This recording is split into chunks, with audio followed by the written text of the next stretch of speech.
9th standard മാത്സിലെ മൂന്നാമത്തെ ചാപ്റ്ററായ parallel lines എന്ന ചാപ്റ്ററിലെ mid section എന്നുള്ള പാർട്ടാണ് എക്സ്പ്ലെയിൻ ചെയ്യുന്നത്. ഈ ഒരു പാർട്ടിൽ ടെക്സ്റ്റിൽ കൊടുത്തിട്ടുള്ള പേജ് നമ്പർ 53-ലും 54-ലുമുള്ള 3 ക്വസ്റ്റ്യൻസും ഈ വീഡിയോയിൽ എക്സ്പ്ലെയിൻ ചെയ്യുന്നുണ്ട്. അപ്പോൾ ആദ്യം നമുക്ക് ഇതിൻ്റെ തിയറി പാർട്ട് നോക്കാം. ഇവിടെ ഒരു ട്രയാങ്കിൾ കാണാലോ, നമുക്ക് പേര് കൊടുക്കാം ട്രയാങ്കിൾ ABC. ഇവിടെ പറയുന്നത് ഏതെങ്കിലും ഒരു സൈഡിന് പാരലൽ ആയിട്ട് വരയ്ക്കുന്ന ലൈന് മറ്റൊരു സൈഡിൻ്റെ മിഡ് പോയിന്റിലൂടെയാണ് വരയ്ക്കുന്നത് എങ്കിൽ അതെന്ത് ചെയ്യും, മൂന്നാമത്തെ സൈഡിൻ്റെ മിഡ് പോയിന്റിലൂടെ ആയിരിക്കും പാസ് ചെയ്യുക. അപ്പോൾ ഈ ട്രയാങ്കിളിൻ്റെ കേസിൽ നമ്മൾ ബി സിക്ക് പാരലലായിട്ട് ഈ എ ബിയുടെ മിഡ് പോയിന്റ് നമുക്ക് മാർക്ക് ചെയ്യാം പി. മിഡ് പോയിന്റ് ആയ പിയിലൂടെ പാസ് ചെയ്യുന്ന ഒരു ലൈന് നമ്മൾ വരച്ചു എന്ന് വിചാരിക്കാം. അപ്പോൾ അത് ഈ മൂന്നാമത്തെ ലൈനിന് മീറ്റ് ചെയ്യുന്ന പോയിന്റ് ഈ ക്യൂ എന്ന് പറയുന്ന എന്തായിരിക്കും, എ സിയുടെ മിഡ് പോയിന്റ് ആയിരിക്കും. നമ്മൾ പഠിച്ചിട്ടുണ്ടല്ലോ, ഏതെങ്കിലും ഒരു സൈഡിന് പാരലൽ ആയിട്ട് വരക്കുന്ന ലൈന് മറ്റ് രണ്ട് സൈഡിനെയും സെയിം റേഷ്യോയിൽ കട്ട് ചെയ്യുന്നു. ഇവിടെ മിഡ് പോയിന്റ് ആവുമ്പോൾ ഇതിനെ കട്ട് ചെയ്യുന്ന റേഷ്യോ എന്തായിരിക്കും, 1:1 അല്ലേ. എ ബിയെ 1:1 എന്നുള്ള റേഷ്യോയിലാണല്ലോ കട്ട് ചെയ്യുക.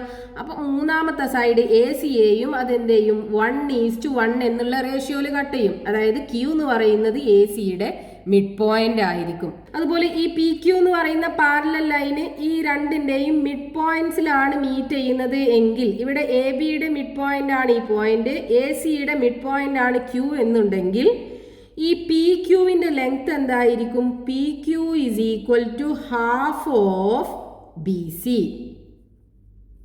അതായത് ഈ ലൈന് ഈ രണ്ട് സൈഡിനെയും 1:1 എന്നുള്ള റേഷ്യോയിൽ കട്ട് ചെയ്യുന്നുണ്ട് എങ്കിൽ ഈ പി ക്യൂവിന്റെ ലെങ്ത് എന്തായിരിക്കും, ഹാഫ് ഓഫ് മൂന്നാമത്തെ സൈഡ് ബി സി. അപ്പൊ ഇവിടെ നമ്മൾ മനസ്സിലാക്കേണ്ടത് എന്താണ്, ഒരു ട്രയാങ്കിളിനകത്ത് ഏതെങ്കിലും ഒരു സൈഡിന് പാരലൽ ആയിട്ട് വരക്കുന്ന ലൈന് മറ്റ് രണ്ട് സൈഡുകളെയും 1:1 എന്നുള്ള റേഷ്യോയിലാണ് കട്ട് ചെയ്യുന്നത് എങ്കിൽ, അല്ലെങ്കിൽ ആ പാരലൽ ലൈന് പാസ് ചെയ്യുന്നത് മറ്റ് രണ്ട് സൈഡുകളുടെയും മിഡ് പോയിന്റിലൂടെയാണ് എങ്കിൽ അതിൻ്റെ ലെങ്ത് എന്തായിരിക്കും, ഹാഫ് ഓഫ് ഈ സൈഡ് ബി സി. നമ്മൾ ഏത് സൈഡിനാണോ പാരലൽ ആയിട്ട് വരച്ചത് ആ സൈഡിന്റെ ലെങ്ത്തിന്റെ ഹാഫ് ആയിരിക്കും. ഇനി നമുക്ക് ഈ ഒരു പാർട്ടിൽ ടെക്സ്റ്റ് ബുക്കിൽ കൊടുത്തിട്ടുള്ള ക്വസ്റ്റ്യൻസ് സോൾവ് ചെയ്യാം. Page number 53, question number 1. In the picture the mid points of a triangle are joined to form a smaller triangle inside. How many times the perimeter of the small triangle is the perimeter of the large triangle? What about their areas? ഇവിടെ ക്വസ്റ്റ്യനിൽ നമുക്കൊരു blue triangle കാണാലോ. ഈ ട്രയാങ്കിളിന്റെ mid പോയിന്റ്സുകൾ join ചെയ്തിട്ട് ചെറിയൊരു triangle വരച്ചിട്ടുണ്ട്. ഇനി നമുക്ക് ഇതിനകത്ത് കണ്ടുപിടിക്കേണ്ടത് ഈ ചെറിയ ട്രയാങ്കിളിന്റെ പെരിമീറ്ററിന്റെ എത്ര ടൈംസ് ആണ് വലിയ ട്രയാങ്കിളിന്റെ പെരിമീറ്റർ, അതുപോലെ ചെറിയ ട്രയാങ്കിളിന്റെ ഏരിയയുടെ എത്ര ടൈംസ് ആണ് വലിയ ട്രയാങ്കിളിന്റെ ഏരിയ. ഫസ്റ്റ് ക്വസ്റ്റ്യനകത്ത് നമുക്ക് എന്താ കണ്ടുപിടിക്കാൻ പറഞ്ഞിട്ടുള്ളത്, ഈ വലിയ ട്രയാങ്കിളിന്റെ പെരിമീറ്റർ ചെറിയ ട്രയാങ്കിളിന്റെ പെരിമീറ്ററിന്റെ എത്ര ടൈംസ് ആണ്. നമുക്ക് ആദ്യം ഈ ട്രയാങ്കിളിന് പേര് കൊടുക്കാം. ട്രയാങ്കിൾ എ ബി സി, ചെറിയ ട്രയാങ്കിളിന് പി ക്യൂ ആർ എന്നും കൊടുക്കാം. ഇനി ഒരു ട്രയാങ്കിളിന്റെ പെരിമീറ്റർ എന്ന് പറഞ്ഞു കഴിഞ്ഞാൽ എന്താണ്, ആ ട്രയാങ്കിളിന്റെ 3 സൈഡുകളും കൂടെ ആഡ് ചെയ്തത് അല്ലേ. അപ്പൊ ഈ വലിയ ട്രയാങ്കിളിന്റെ പെരിമീറ്റർ എന്താ വരിക, perimeter of large triangle is equal to ഇതിൻ്റെ എല്ലാ സൈഡും കൂടെ ആഡ് ചെയ്തത് A B plus B C plus A C, A B plus B C plus A C. ഇനി ചെറിയ ട്രയാങ്കിളിൻ്റെ പെരിമീറ്റർ എന്താ വരിക, perimeter of small triangle is equal to ഇതിൻ്റെ സൈഡ് ലെങ്ത്തുകൾ ആഡ് ചെയ്തത് P Q plus Q R plus P R, P Q plus Q R plus P R. ഇനി ഈ ചെറിയ ട്രയാങ്കിളിന്റെ സൈഡ്സുകളെ നമുക്ക് എന്ത് ചെയ്യാം, ഈ വലിയ ട്രയാങ്കിൾസിന്റെ സൈഡുകളുടെ ടേംസിൽ എഴുതാൻ പറ്റും. ഇവിടെ ഈ പിയും ക്യൂ എന്താണ്, എ ബിയുടെയും എ സിയുടെയും മിഡ് പോയിന്റ്സുകളല്ലേ. അപ്പൊ പി ക്യൂവിന്റെ ലെങ്ത് എത്രയാണ് ഉണ്ടാവുക, ഈ ബി സിയുടെ ഹാഫ് ആണല്ലോ ഉണ്ടാവുക. So P Q is equal to നമുക്ക് എന്ത് എഴുതാം, ഹാഫ് ഓഫ് ബി സി എന്ന് എഴുതാം. പ്ലസ് ക്യൂ ആറിനെ എങ്ങനെ എഴുതാം, ഈ ക്യൂവും ആറും എന്താണ്, എ സിയുടെയും ബി സിയുടെയും മിഡ് പോയിന്റ്സുകളാണ്. അപ്പോൾ ക്യൂ ആറിൻ്റെ ലെങ്ത് എന്തായിരിക്കും, എ ബിയുടെ ലെങ്ത്തിന് ഹാഫ് ആയിരിക്കും. So half of A B plus ഇനി പി ആർ എങ്ങനെ എഴുതാം? പിയും ആറും എന്താണ്? എ ബിയുടെയും ബി സിയുടെയും മിഡ് പോയിന്റ്സുകളാണ്. അപ്പോൾ പി ആറിൻ്റെ ലെങ്ത് എന്തായിരിക്കും? എ സിയുടെ ഹാഫ് ആയിരിക്കും ഉണ്ടാകുക. So half of A C. ഇനി ഈ 3 ടേംസിനകത്തും ഹാഫ് ഉണ്ടല്ലോ കോമൺ ആയിട്ട്. അപ്പം നമുക്ക് ഹാഫിനെ പുറത്തെടുക്കാം. പിന്നെ എന്താ ഉണ്ടാവുക? A B plus B C plus A C. ഇനി ഈ A B plus B C plus A C എന്ന് പറയുന്നത് എന്താണ്? വലിയ ട്രയാങ്കിളിൻ്റെ പെരിമീറ്റർ അല്ലേ? So half into perimeter of large triangle.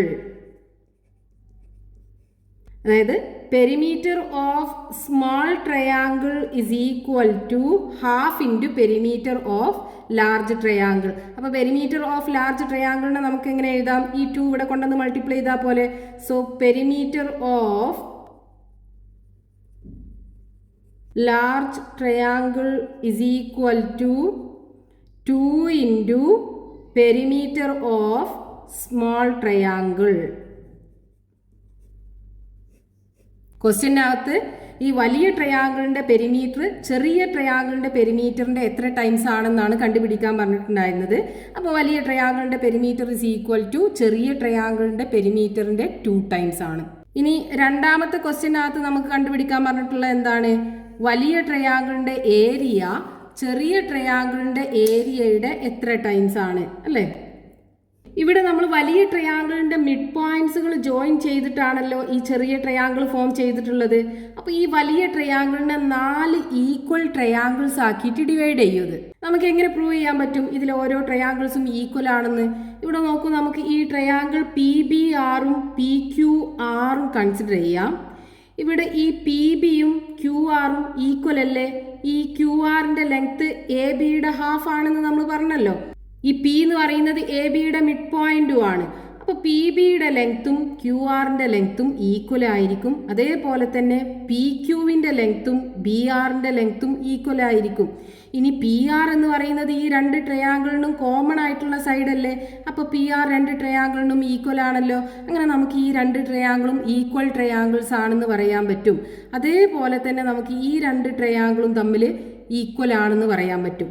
P Q എന്ന് പറയുന്നത് ബി സിയുടെ ഹാഫാണ്, ആർ സി എന്ന് പറയുന്നതും ബി സിയുടെ ഹാഫാണ്. അപ്പോൾ പി ക്യുവും ആർ സിയും ഈക്വൽ ആണ്. അതേപോലെ ക്യു സിയും പി ആറും ഈക്വൽ ആണ്. ക്യു സി എന്ന് പറയുന്നത് എ സിയുടെ ഹാഫാണ്, പി ആർ എന്ന് പറയുന്നത് എന്താ? എ സിയുടെ ഹാഫാണ്. അപ്പോൾ ഇത് രണ്ടും ഈക്വൽ ആണ്. ഇനി ക്യു ആർ എന്ന് പറയുന്നത് 2 ട്രയാങ്കിളിനും കോമൺ ആണ്. അപ്പോൾ ഈ 2 ട്രയാങ്കിളിൻ്റെയും 3 സൈഡ്സുകൾ തമ്മിൽ ഈക്വൽ ആണെന്നുണ്ടെങ്കിൽ ഈ 2 ട്രയാങ്കിളും ഈക്വൽ ട്രയാങ്കിൾസ് ആണെന്ന് പറയാലോ. അതേപോലെ തന്നെ നമുക്ക് ഈ 2 ട്രയാങ്കിൾസും തമ്മിൽ ഈക്വൽ ആണെന്ന് പ്രൂവ് ചെയ്യാൻ പറ്റും. അങ്ങനെ ഈ 4 ട്രയാങ്കിൾസും എന്താ? ഈക്വൽ ട്രയാങ്കിൾസ് ആണ്. അപ്പോൾ അവയുടെ ഏരിയയും ഈക്വൽ ആവുമല്ലോ. അപ്പോൾ ഈ വലിയ ട്രയാങ്കിളിൻ്റെ ഏരിയ എന്ന് പറയുന്നത് എന്തായിരിക്കും? ഈ ചെറിയ ട്രയാങ്കിളിൻ്റെ ഏരിയയുടെ 4 ടൈംസ് ആയിരിക്കും. അപ്പോൾ നമുക്ക് ഈ പ്രൂഫ് എഴുതണമെന്നുണ്ടെങ്കിൽ എങ്ങനെ എഴുതാം? Consider triangle P Q R and triangle P R B. P R B ഇവിടെ പി ബി ക്യു ആറിന് ഈക്വൽ അല്ലേ? P B is equal to Q R. Reason എന്താണ്? P B is equal to എന്താണ്? Half of A B അല്ലേ? അതേപോലെ തന്നെ Q R എന്ന് പറയുന്നത് എന്താ? ഹാഫ് ഓഫ് എ ബി ആണ്. Q R is equal to half of A B. ഇനി രണ്ടാമത്തെ side P Q is equal to B R അല്ലേ? P Q is equal to B R. Reason എന്താണ്? P Q എന്ന് പറയുന്നതും half of B C ആണ്, B R എന്ന് പറയുന്നതും half of B C ആണ്. P Q is equal to half of B C. അതേപോലെ തന്നെ B R is equal to half of B C. ഇനി മൂന്നാമത്തെ സൈഡ് 2 ട്രയാങ്കിളിൻ്റെയും P R. P R is equal to P R. 2 ട്രയാങ്കിളിനും P are common ആണ്. So common for both triangle. അപ്പോൾ ഈ 2 ട്രയാങ്കിളിൻ്റെയും 3 സൈഡ്സുകളും equal ആണെന്നുണ്ടെങ്കിൽ ഈ 2 ട്രയാങ്കിളും ഈക്വൽ ട്രയാങ്കിൾസ് ആണെന്ന് നമുക്ക് പറയാലോ. Therefore triangle P Q R and triangle P R B are equal. ഇതേപോലെ നമുക്ക് ഇത് രണ്ടും ഈക്വൽ ആണെന്ന് പറയാൻ പറ്റുമല്ലോ. Similarly triangle P Q R and triangle R Q C are equal. അതേപോലെ triangle P Q R and ഈ ട്രയാങ്കിൾ ഇത് രണ്ടും ഈക്വൽ ആണെന്ന് പ്രൂവ് ചെയ്തൂടെ. And triangle A P Q R equal. അപ്പൊ ഈ പി ക്യു ആർ ഈ 3 ട്രയാങ്കിൾസിനോടും ഈക്വൽ ആണെന്നുണ്ടെങ്കിൽ ഈ 4 ട്രയാങ്കിൾസ് എന്താ ഈക്വൽ ട്രയാങ്കിൾസ് ആണ്. Therefore the 4 triangles are equal. ഈ 4 ട്രയാങ്കിളും ഈക്വൽ ആണെന്നുണ്ടെങ്കിൽ അവയുടെ ഏരിയ എന്തായിരിക്കും? ഈക്വൽ ആയിരിക്കും. And their areas are equal. അപ്പോൾ ഏരിയ ഈക്വൽ ആണെന്നുണ്ടെങ്കിൽ നമുക്ക് ഈ വലിയ ട്രയാങ്കിളിൻ്റെ ഏരിയ ഈസ് ഈക്വൽ ടു എന്ത് പറയാം? ഈ ചെറിയ ട്രയാങ്കിളിൻ്റെ ഏരിയയുടെ 4 ടൈംസ് ആണെന്ന് പറഞ്ഞൂടെ. Therefore area of large triangle is equal to 4 times area of small triangle. വലിയ ട്രയാങ്കിളിൻ്റെ ഏരിയ ചെറിയ ട്രയാങ്കിളിൻ്റെ ഏരിയയുടെ 4 ടൈംസ് ആണ്. ഇതാണ് ക്വസ്റ്റ്യനകത്ത് കണ്ടുപിടിക്കാൻ പറഞ്ഞിട്ടുണ്ടായിരുന്നത്. Next question, page number 53, question number 2. See these pictures. ഇവിടെ 3 പിക്ചേഴ്സ് കൊടുത്തിട്ടുണ്ട്. The first picture is that of a triangle cut out from a sheet of paper. The second one shows it with the small triangle in the middle joining the midpoints of the sides cut off from the large triangle. The third picture shows such middle pieces cut off from each of the small triangles in the second picture. What fraction of the area of the paper in the first picture is the area of the paper in the second picture? What about in the third picture? ഇവിടെ ഈ ഫസ്റ്റത്തെ figure ഒരു triangular ഷേപ്പിലുള്ള ഒരു പേപ്പറിൻ്റെ പീസാണ്. ഇതിൻ്റെ mid പോയിന്റ്സുകൾ join ചെയ്ത് ആ സെൻറ്റർ ഭാഗം കട്ട് ചെയ്തിട്ടുള്ള ഒരു പിക്ചറാണ് രണ്ടാമത്തെ പിക്ചർ. നെക്സ്റ്റ് ഈ പേപ്പറിൻ്റെ പീസുകൾ ഉണ്ടല്ലോ, ഇവിടെ 3 പീസ് ഉണ്ടല്ലോ, ഇതിൻ്റെയൊക്കെ മിഡ് പോയിന്റ്സുകൾ ജോയിൻ ചെയ്തിട്ട് വീണ്ടും സെൻറ്ററിൽ നിന്ന് ഒരു ട്രയാങ്കിൾ കട്ട് ഔട്ട് ചെയ്തിട്ടുണ്ട്. ഇനി നമുക്ക് ഫസ്റ്റത്തെ ക്വസ്റ്റ്യനകത്ത് കണ്ടുപിടിക്കേണ്ടത് ഈ പേപ്പറിൻ്റെ ഏരിയയുടെ എത്ര ഫ്രാക്ഷൻ ആണ് ഇവിടെ യൂസ് ചെയ്തിട്ടുള്ളത്. രണ്ടാമത്തെ ക്വസ്റ്റ്യനകത്ത് കണ്ടുപിടിക്കേണ്ടത് ഈ ഫസ്റ്റത്തെ ഈ പേപ്പറിൻ്റെ എത്ര ഫ്രാക്ഷൻ ആണ് ഇവിടെ യൂസ് ചെയ്തിട്ടുള്ളത്. അപ്പോൾ ഈ ട്രയാങ്കുലാർ ഷേപ്പിലുള്ള പേപ്പർ പീസിൻ്റെ സൈഡ്സുകളുടെ മിഡ് പോയിന്റ്സ് ജോയിൻ ചെയ്തിട്ട് ഒരു ട്രയാങ്കിൾ സെൻട്രൽ ഭാഗത്തുനിന്ന് കട്ട് ചെയ്ത് മാറ്റിയിട്ടുണ്ട്. ഓക്കെ, ഓരോ സൈഡിൻ്റെയും മിഡ് പോയിന്റ്സുകളാണ് ജോയിൻ ചെയ്തിട്ടുള്ളത്. അപ്പം മിഡ് പോയിന്റ്സുകൾ ജോയിൻ ചെയ്ത് നമ്മൾ സെൻട്രലിൽ ഒരു ട്രയാങ്കിൾ ഫോം ചെയ്ത് കഴിഞ്ഞാൽ ആ ട്രയാങ്കിളിനെ അത് 4 ഈക്വൽ ട്രയാങ്കിൾസ് ആക്കി ഡിവൈഡ് ചെയ്യുന്നത് നമ്മൾ ഫസ്റ്റത്തെ ക്വസ്റ്റ്യനകത്ത് കണ്ടല്ലോ. അപ്പോൾ ഈ 4 ട്രയാങ്കിൾസിൻ്റെയും ഏരിയ ഈക്വൽ ആയിരിക്കും അല്ലേ. അതായത് ഈ പേപ്പറിനെ 4 ഈക്വൽ ഏരിയാസ് ആക്കി ഡിവൈഡ് ചെയ്തു. അപ്പോൾ ഈ പേപ്പറിൻ്റെ ഏരിയ എന്ന് പറയുന്നത് എന്തായിരിക്കും? ആ 4 പാർട്ടിൽ 3 പാർട്ടും പേപ്പർ അല്ലേ. അപ്പോൾ ഇവിടുത്തെ ഫ്രാക്ഷൻ എന്ന് പറയുന്നത് എന്താണ്? 3 ഔട്ട് ഓഫ് 4. ഇതാണ് ഫസ്റ്റത്തെ ക്വസ്റ്റ്യനകത്ത് നമുക്ക് കണ്ടുപിടിക്കാൻ പറഞ്ഞിട്ടുള്ളത്. Fraction of the paper used in the second picture that is equal to 3/4. ഇനി ഇവിടെ യൂസ് ചെയ്തിട്ടുള്ളതോ, ഇവിടെ നോക്കൂ, വീണ്ടും ഇവിടെ ഈ 3 ട്രയാങ്കിൾ ഉണ്ടല്ലോ പേപ്പർ പീസിൻ്റെ, ഇതിൻ്റെയൊക്കെ മിഡ് പോയിന്റ്സുകൾ വീണ്ടും ജോയിൻ ചെയ്തിട്ട് എന്ത് ചെയ്തു? ഇവിടെ വീണ്ടും ഒരു ട്രയാങ്കിൾ സെൻറ്റർ ഭാഗത്തുനിന്ന് കട്ട് ചെയ്തു അല്ലേ. ഇവിടെ നിന്നൊക്കെ കട്ട് ചെയ്ത് മാറ്റി. അപ്പോൾ എന്തുണ്ടായി? ഇവിടെ എത്ര ട്രയാങ്കിൾ ആക്കി ഡിവൈഡ് ചെയ്തു? ഈ ചെറിയ ട്രയാങ്കിളിനെ വീണ്ടും 4 ട്രയാങ്കിൾ ആക്കി ഡിവൈഡ് ചെയ്തു. ഇവിടെയും ചെറിയ ട്രയാങ്കിളിനെ 4 ട്രയാങ്കിൾ ആക്കി ഡിവൈഡ് ചെയ്തു. ഈ ചെറിയ ട്രയാങ്കിളിനെയും വീണ്ടും 4 ട്രയാങ്കിൾസ് ആക്കി ഡിവൈഡ് ചെയ്തു. അപ്പോൾ ഇനി നമുക്ക് ഈ സെൻറ്റർ ഭാഗത്തിലുള്ള ഈ ട്രയാങ്കിളിനെയും നമുക്ക് 4 ചെറിയ ട്രയാങ്കിൾസ് ആക്കി ഡിവൈഡ് ചെയ്യാമല്ലോ. ഇവിടെ ഒരു ട്രയാങ്കിൾ ഫോം ചെയ്തു, വീണ്ടും നമുക്ക് എന്ത് ചെയ്യാം? ഇങ്ങനെ 4 ട്രയാങ്കിൾസ് ഫോം ചെയ്യാം. അപ്പോൾ ഇവിടെ ടോട്ടൽ എത്ര ട്രയാങ്കിൾ ഉണ്ട്? 4 × 4 അല്ലേ. That's equal to total 16 triangles ഉണ്ട്. ഇവിടെ പേപ്പർ പാർട്ട് എത്ര ഉള്ളത്? 1 2 3 4 5 6 7 8 9 ഔട്ട് ഓഫ് 16. ഇതാണ് ഇവിടെ യൂസ് ചെയ്ത പേപ്പറിന്റെ ഫ്രാക്ഷൻ. രണ്ടാമത്തെ ക്വസ്റ്റ്യന്റെ ആൻസറുമായി, അതായത് fraction of paper used in the third picture is equal to 9/16. ഇവിടെ വേണമെങ്കിൽ നമുക്ക് റീസൺ ആയിട്ട് എഴുതാം, the 4 triangles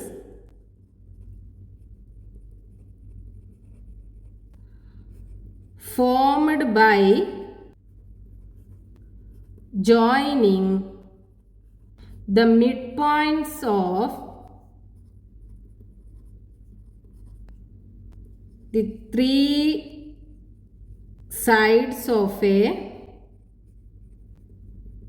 triangle are equal. അതായത് ഇവിടെ നമ്മൾ ഒരു ട്രയാങ്കിളിന്റെ മിഡ് പോയിന്റ്സുകൾ തമ്മിൽ ജോയിൻ ചെയ്ത് ഒരു ട്രയാങ്കിൾ വരയ്ക്കുമ്പോൾ ഈ വലിയ ട്രയാങ്കിളിനെ എന്താക്കി 4 ഈക്വൽ ട്രയാങ്കിൾസ് ആക്കി ഡിവൈഡ് ചെയ്തല്ലോ. അതുകൊണ്ടല്ലേ നമുക്ക് ഇവിടുന്ന് ഫ്രാക്ഷൻസ് ഫോം ചെയ്യാൻ പറ്റിയത്. Next question, page number 54, question number 3. A quadrilateral is drawn with the mid points of the sides of a right triangle and it square corner as vertices. Prove that this quadrilateral is a rectangle. Second question, what fraction of the area of the triangle is the area of the rectangle? ഇവിടെ ക്വസ്റ്റ്യനകത്ത് തന്നിട്ടുള്ളത് ഒരു right ട്രയാങ്കിളിന്റെ സൈഡ്സുകളുടെ mid പോയിന്റ്സുകൾ join ചെയ്തിട്ട് ഒരു quadrilateral വരച്ചിട്ടുണ്ട്. ഈ ക്വാഡ്രിലാറ്ററലിന്റെ ഒരു vertex എന്ന് പറയുന്നത് ഈ റൈറ്റ് ആംഗിൾഡ് ട്രയാങ്കിളിന്റെ ഈ റൈറ്റ് ആംഗിൾ വരുന്ന വെർട്ടെക്സ് ആണെന്നും തന്നിട്ടുണ്ട്. ഫസ്റ്റ് ക്വസ്റ്റ്യനകത്ത് നമുക്ക് പറഞ്ഞിട്ടുള്ളത് ഇതൊരു റെക്റ്റാങ്കിൾ ആണെന്ന് പ്രൂവ് ചെയ്യണം. ഇനി രണ്ടാമത്തെ ക്വസ്റ്റ്യനകത്ത് തന്നിട്ടുള്ളത് ഈ റൈറ്റ് ആംഗിൾഡ് ട്രയാങ്കിളിന്റെ ഏരിയയുടെ എത്ര ഫ്രാക്ഷൻ ആണ് ഈ റെക്റ്റാങ്കിളിന്റെ ഏരിയ എന്നും കണ്ടുപിടിക്കണം. ഈ ട്രയാങ്കിളിന് ആദ്യം പേര് കൊടുക്കാം. ട്രയാങ്കിൾ ABC, മിഡ് പോയിന്റ്സുകൾക്ക് PQR എന്നും കൊടുക്കാം. ഇനി നമുക്ക് ക്വസ്റ്റ്യനകത്ത് പറഞ്ഞിട്ടുള്ളത് ഈ ക്വാഡ്രിലാറ്ററൽ PQRB ഒരു റെക്റ്റാങ്കിൾ ആണെന്ന് പ്രൂവ് ചെയ്യണം. ഒരു ക്വാഡ്രിലാറ്ററൽ റെക്റ്റാങ്കിൾ ആവാനുള്ള കണ്ടീഷൻ എന്താണ്? അതിന്റെ ഓപ്പോസിറ്റ് സൈഡ്സുകൾ ഈക്വലും പാരലലും ആവണം, ആംഗിൾസ് 90 ഡിഗ്രി ആവണം. അപ്പൊ നമുക്ക് ഈ ക്വാഡ്രിലാറ്ററൽ ഒരു റെക്റ്റാങ്കിൾ ആണെന്ന് പ്രൂവ് ചെയ്യാൻ എന്ത് ചെയ്താൽ മതി? ഇതിന്റെ ഏതെങ്കിലും ഒരു പെയർ ഓഫ് ഓപ്പോസിറ്റ് സൈഡ്സുകൾ ഈക്വലും പാരലലും ആണെന്നും പ്രൂവ് ചെയ്യണം, ആംഗിൾസ് 90 ഡിഗ്രി ആണെന്നും പറയണം. അപ്പൊ കൺസിഡർ ഈ ക്വാഡ്രിലാറ്ററൽ PQRB, ക്വാഡ്രിലാറ്ററൽ PQRB. ഇതിനകത്ത് ഈ പിയും ക്യൂവും AB-യുടെയും AC-യുടെയും മിഡ് പോയിന്റ്സുകളാണല്ലോ. അപ്പൊ ഇത് മിഡ് പോയിന്റ്സ് ആണെന്നുണ്ടെങ്കിൽ ഈ PQ എന്തായിരിക്കും? BCക്ക് പാരലലും ആയിരിക്കും. PQവിന്റെ ലെങ്ത് BCയുടെ ലെങ്ത്തിന്റെ ഹാഫും ആയിരിക്കും. അതേപോലെ ഈ BRന്റെ ലെങ്ത്തും എന്താണ്? BCയുടെ ഹാഫ് അല്ലേ വരിക. ഈ PQവും BRും ഈ ക്വാഡ്രിലാറ്ററലിന്റെ ഓപ്പോസിറ്റ് സൈഡ്സുകളാണല്ലോ. അപ്പൊ എങ്ങനെ എഴുതാം? BR ഇസ് ഈക്വൽ ടു എന്താ? Half of BC. കാരണം എന്താണ്? R is the mid point of PC. Then ഇനി PQ ഇസ് ഈക്വൽ ടു എങ്ങനെ എഴുതാം? PQ is equal to half of BC എന്ന് എഴുതിക്കൂടെ? And PQ is parallel to BC ആണ്. BCക്ക് parallel ആണെന്നുണ്ടെങ്കിൽ അത് BRനും പാരലൽ ആവുമല്ലോ. BR BCയുടെ ഒരു പാർട്ടല്ലേ. അപ്പൊ PQ is parallel to BR എന്ന് എഴുതാം. കാരണം എന്താണ്? P and Q are the midpoints of AB and AC respectively. നമ്മൾ മിഡ് സെക്ഷനകത്ത് പഠിച്ചിട്ടുണ്ട്, ഒരു ട്രയാങ്കിളിൽ ഏതെങ്കിലും രണ്ട് സൈഡുകളുടെ മിഡ് പോയിന്റ്സുകൾ തമ്മിൽ ജോയിൻ ചെയ്യുന്ന ലൈന് മൂന്നാമത്തെ ലൈനിന് പാരലലും ആയിരിക്കും. അതിൻ്റെ ലെങ്ത് മൂന്നാമത്തെ ലൈനിൻ്റെ ലെങ്ത്തിൻ്റെ ഹാഫ് ആയിരിക്കും. അത് വെച്ചിട്ടാണ് നമ്മളിവിടെ എഴുതിയത്. ഈ ഓപ്പോസിറ്റ് സൈഡ്സുകൾ ഈക്വലും ആണ് പാരലലും ആണെന്ന് കിട്ടി. അതായത് ഇവിടെ നോക്കൂ, ഹാഫ് BC ആണല്ലോ ഈ രണ്ട് ഇക്വേഷനകത്തും. ഇത് നമുക്ക് ഇക്വേഷൻ നമ്പർ 1 എന്നും കൊടുക്കാം, ഇത് 2 എന്നും കൊടുക്കാം. ഈ രണ്ടിനകത്തും റൈറ്റ് ഹാൻഡ് സൈഡുകൾ ഹാഫ് BC ആണ്. അപ്പോൾ ലെഫ്റ്റ് ഹാൻഡ് സൈഡുകൾ നമുക്ക് ഇക്വേറ്റ് ചെയ്യാലോ. അതായത് PQ is equal to BR and PQ is parallel to BR. ഒരു പെയർ ഓഫ് ഓപ്പോസിറ്റ് സൈഡ്സുകൾ ഈക്വൽ ആൻഡ് പാരലൽ ആണെന്ന് നമുക്ക് കിട്ടി. ഇനി നമുക്ക് വേണമെന്നുണ്ടെങ്കിൽ ഈ P B equal to Q R എന്നും പറയാം. അതേപോലെ P B is parallel to Q R എന്നും പ്രൂവ് ചെയ്യാം. ഇവിടെ ക്യൂവും ആറും എ സിയുടെയും ബി സിയുടെയും മിഡ് പോയിന്റ്സുകളാണല്ലോ. അപ്പോൾ ക്യു ആറിന്റെ ലെങ്ത് എന്തായിരിക്കും? എ ബിയുടെ ലെങ്ത്തിന്റെ ഹാഫ് ആയിരിക്കും. അതേപോലെ ക്യു ആർ എ ബിക്ക് പാരലലും ആയിരിക്കും. ഇവിടെ നമുക്ക് ഒരു പെയർ ഓഫ് ഓപ്പോസിറ്റ് സൈഡ്സുകൾ ഈക്വൽ ആൻഡ് പാരലൽ ആണെന്ന് പറഞ്ഞാൽ മതി. ഇനി നമുക്ക് ക്വസ്റ്റ്യനകത്ത് തന്നെ തന്നിട്ടുണ്ടല്ലോ, ക്വാഡ്രിലാറ്ററലിന്റെ ഒരു വെർട്ടെക്സ് ഈ റൈറ്റ് ആംഗിൾഡ് ട്രയാംഗിളിന്റെ 90 ഡിഗ്രി ആംഗിൾ വരുന്ന വെർട്ടെക്സ് ആണെന്ന്. അപ്പൊ ഇവിടെ ഈ ആംഗിൾ 90 ഡിഗ്രി അല്ലേ വരിക? So angle B is equal to 90 degree. ഇവിടെ ഈ ആംഗിൾ ബി 90 ഡിഗ്രിയും ആണ്. ഇതിന്റെ ഓപ്പോസിറ്റ് സൈഡ്സുകൾ ഈക്വലും പാരലലും ആണല്ലോ. അപ്പോൾ ഓപ്പോസിറ്റ് ആംഗിൾസ് ക്യൂവും 90 ഡിഗ്രി അല്ലേ വരിക? That is angle P Q R is equal to 90 degree അല്ലേ വരിക? And angle P Q R is equal to 90 degree. ഇനി ഈ രണ്ട് ആംഗിളും 90 ഡിഗ്രിയാണ് വരിക, കാരണം ഇത് രണ്ടും പാരലലാണ്. പി ക്യൂവും ബി ആറും പാരലലാണ്. പി ബി പെർപെൻഡിക്കുലർ ആണ്. ഇവിടെ 90 ഡിഗ്രി അല്ലേ ഉള്ളത്. അപ്പോൾ ഇവിടെ എന്തായിരിക്കും? 90 ഡിഗ്രി ആണ് വരിക. നമുക്ക് ഒരു ആംഗിൾ മാത്രം എഴുതിയാൽ മതി. So angle B is equal to 90 degree. അപ്പോൾ നമുക്ക് ഒരു പെയർ ഓഫ് ഓപ്പോസിറ്റ് സൈഡ്സുകൾ ഈക്വൽ ആൻഡ് പാരലൽ ആണെന്ന് കിട്ടി. ആംഗിൾ മെഷർ 90 ഡിഗ്രി ആണെന്ന് കിട്ടി. Therefore quadrilateral PQRB is a rectangle. ഇനി സെക്കൻഡ് പാർട്ട് ഉണ്ടല്ലോ ഇതിന് ഈ ക്വസ്റ്റ്യനകത്ത്. ഇവിടെ നമുക്ക് കാണാൻ പറഞ്ഞിട്ടുള്ളത് ഈ റൈറ്റ് ആംഗിൾഡ് ട്രയാംഗിളിന്റെ ഏരിയയുടെ എത്ര ഫ്രാക്ഷൻ ആണ് ഈ റെക്ടാംഗിൾ വരുന്നത് എന്ന്. അപ്പൊ ഇവിടെ നമ്മൾ ഈ രണ്ട് മിഡ് പോയിന്റ്സുകളും കൂടെ ജോയിൻ ചെയ്ത് കഴിഞ്ഞാൽ നമുക്ക് ഈ റൈറ്റ് ആംഗിൾഡ് ട്രയാംഗിളിനെ 4 ട്രയാംഗിൾസ് ആക്കി ഡിവൈഡ് ചെയ്യാലോ. നമ്മൾ ഫസ്റ്റത്തെ ക്വസ്റ്റ്യൻ ചെയ്തപ്പോൾ ചെയ്തിട്ടുണ്ട്. ഒരു ട്രയാംഗിളിന്റെ 3 സൈഡ്സുകളുടെയും മിഡ് പോയിന്റ്സുകൾ തമ്മിൽ ജോയിൻ ചെയ്ത് കഴിഞ്ഞാൽ ആ ട്രയാംഗിളിനെ 4 ഈക്വൽ ട്രയാംഗിൾസ് ആക്കി ഡിവൈഡ് ചെയ്യാൻ പറ്റുന്നു. അപ്പൊ ഈ ഓരോ ട്രയാംഗിൾസിന്റെയും ഏരിയയും ഈക്വൽ ആവൂലേ? ഇനി ഈ റെക്ടാംഗിളിനകത്ത് എത്ര ട്രയാംഗിളാ വരുന്നത്? 2 ട്രയാംഗിൾ അല്ലേ വരുന്നത്. അപ്പൊ മൊത്തം ട്രയാംഗിളിന്റെ 2 പാർട്ട് ഈ റെക്ടാംഗിളിനകത്താണ് വരുന്നത്. അപ്പൊ ഫ്രാക്ഷൻ എന്തായിരിക്കും? Fraction is equal to total എത്ര ട്രയാംഗിൾ ഉണ്ട്? 4 എണ്ണം ഉണ്ട്. ഔട്ട് ഓഫ് 4 എത്ര എണ്ണാണ് റെക്ടാംഗിളിനകത്തുള്ളത്? 2 അല്ലേ? അപ്പൊ 2/4 ദാറ്റ് ഇസ് ഈക്വൽ ടു 1/2 ഇതാണ് കിട്ടുക. ഇനി ഇത് നമുക്ക് സ്റ്റെപ്പ് വൈസ് ആയിട്ട് എഴുതണം എന്നുണ്ടെങ്കിൽ ഇവിടെ നോക്കൂ, ഈ റൈറ്റ് ആംഗിൾഡ് ട്രയാംഗിളിന്റെ ഏരിയ എന്താ? Area of triangle A B C equal to എന്താണ്? ട്രയാംഗിളിന്റെ ഏരിയ കണ്ടുപിടിക്കാനുള്ള ഫോർമുല എന്താ? Half into base into height അല്ലേ? Base into height that's equal to half into, ഇവിടെ ബേസ് എന്താണ്? ബി സി അല്ലേ? ബി സി ഇൻറ്റു ഈ ബി സിയുടെ ഓപ്പോസിറ്റ് വെർട്ടെക്സിലേക്കുള്ള പെർപെൻഡിക്കുലർ ഡിസ്റ്റൻസ്, അതായത് A B.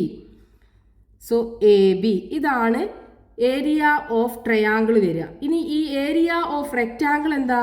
Area of rectangle is equal to length into breadth അല്ലേ? അതായത് B R into P B. B R into P B. ഇനി ഈ ബി ആറിനെയും പി ബിയെയും ഈ റൈറ്റ് ആംഗിൾഡ് ട്രയാംഗിളിൻ്റെ സൈഡ്സുകളുടെ ടേംസിൽ എഴുതാലോ. So area of rectangle is equal to, ഈ ബി ആറിനെ നമുക്ക് എങ്ങനെ എഴുതാം? ബി ആർ എന്ന് പറയുന്നത് ബി സിയുടെ ഹാഫ് ആണല്ലോ. R is the mid point of B C. അപ്പോൾ B R is equal to half B C എന്ന് എഴുതാം. So half B C into P B എന്ന് പറയുന്നത് എ ബിയുടെ ഹാഫാ വരിക. പി എന്ന് പറയുന്നത് എ ബിയുടെ മിഡ് പോയിന്റ് ആണ്. So P B is equal to half of A B. Half of A B. So is equal to half into 2 half ഉണ്ടല്ലോ, രണ്ടിനും കൂടെ ഒരുമിച്ച് എഴുതുക. Half into half into B C into A B. ഇനി ഇവിടെ നോക്കൂ, area of triangle എന്താണ്? Half into B C into A B. Half into B C into A B. അതായത് ഹാഫ് ഇൻറ്റു ഇതിനെ നമുക്ക് എങ്ങനെ എഴുതാം? Area of triangle ABC, area of triangle ABCയുടെ ഹാഫ് ആണ് ഏരിയ ഓഫ് റെക്റ്റാങ്കിൾ വരിക. Therefore, area of rectangle is equal to 1/2 into area of triangle. നമ്മളോട് ട്രയാങ്കിളിൻ്റെ ഏരിയയുടെ എത്ര ഫ്രാക്ഷനാണ് റെക്റ്റാങ്കിളിൻ്റെ ഏരിയ എന്നാണ് കണ്ടുപിടിക്കാൻ പറഞ്ഞിട്ടുണ്ടായിരുന്നത്. അപ്പോൾ ഏരിയ ഓഫ് റെക്റ്റാങ്കിൾ എന്താണ്? ഈ ട്രയാങ്കിളിൻ്റെ ഏരിയയുടെ 1/2 പാർട്ടാണ് വരിക.